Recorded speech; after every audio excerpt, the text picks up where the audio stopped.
Today we'll talk about how can you fix this problem or know how you can do that on your uh, Genshin Impact app. So you just follow these ways that it's going to work with you.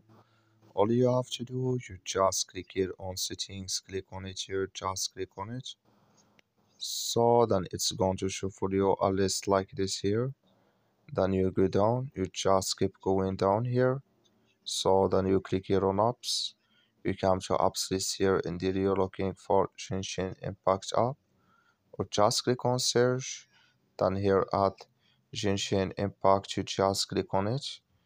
You come to next step here, then you click here on force stop, click on OK.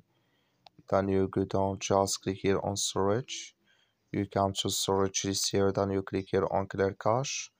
Then you just restart your phone, install it again, then it's going to work with you. That's all you have to do. That's all. Thank you for watching. Don't forget to support us by liking and subscribe.